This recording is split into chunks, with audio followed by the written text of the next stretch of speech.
सरिता देवी बहुत स्नेहिल थीं।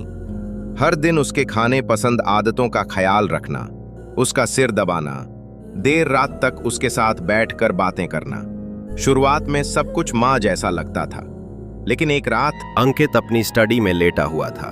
रात के लगभग 2 बजे हल्की नींद में था जब उसे किसी के हाथ का स्पर्श अपनी पीठ पर महसूस हुआ।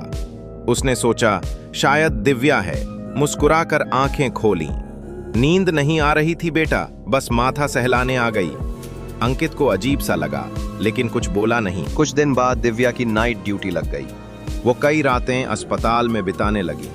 अब घर में रात के अंधेरे में बस 2 ही लोग होते, सरिता और अंकित। रात को अक्सर बिजली चली जाती।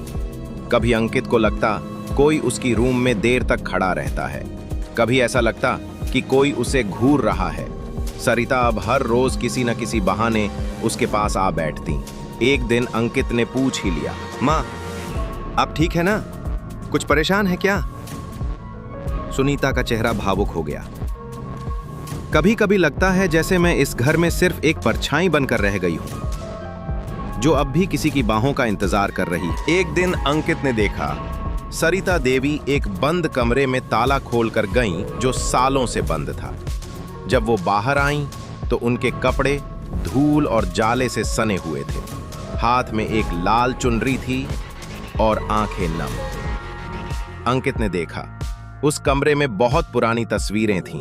एक जवान पुरुष की तस्वीर जिसके पीछे लिखा था, तेरा था, तेरा हूं, तेरा ही रहूंगा प्रेम। अंकित को समझ नहीं आया, लेकिन उसे अजीब सी बेचैनी होने लगी। अंकित बालकनी में बैठा था। सरिता चुपचाप आई और बोली, कभी सोचा है बेटा, अगर तेरी पत्नी ना होती तो क्या तुम किसी और से प्यार कर सकते थे? अंकित चौंका। ये कैसी बात है माँ? मान लो अगर तुम्हारी पत्नी कोई और होती, तुम मुझसे प्यार करते?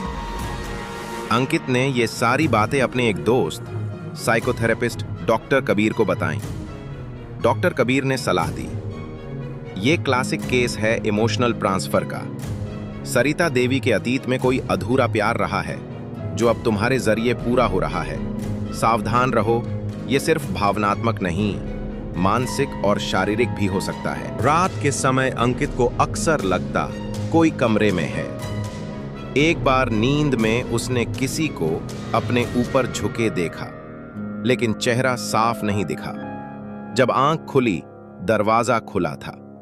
हवा में चंदन और गुलाब की खुशबू थी। वो डर गया। सुबह उसने पंडित हरिनाथ को बुलाया। पंडित ने जैसे ही घर में प्रवेश किया, तुरंत बोला, इस घर में किसी अधूरी आत्मा की छाया है, जिसने प्रेम को कभी पूर्ण नहीं किया। वो अब एक पुरुष शरीर के जरिए खुद को मुक्त करना चाहती है। एक दिन सरिता देवी अचानक बेहोश हो गईं। उन्हें हॉस्पिटल में भर्ती किया गया।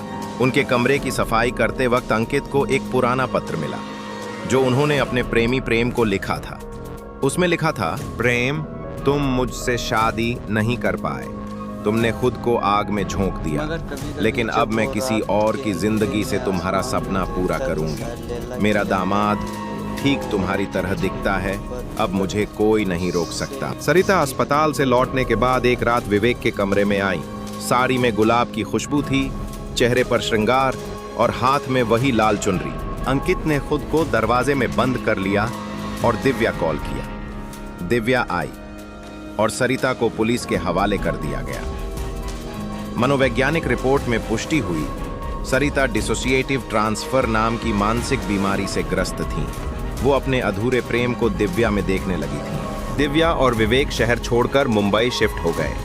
अंकित आज भी कभी कभी बुरे सपने से चौंक कर उठता है, जहां एक औरत लाल चुनरी पहनकर कहती है, मुझे अधूरा मत छोड़ो। कुछ अधूरी कहानियां मरती नहीं, वो नए किरदारों में सांस लेने लगती हैं और फिर तबाह कर देती हैं जो भी उन्हें दोबारा पूरा करने की कोशिश करता है।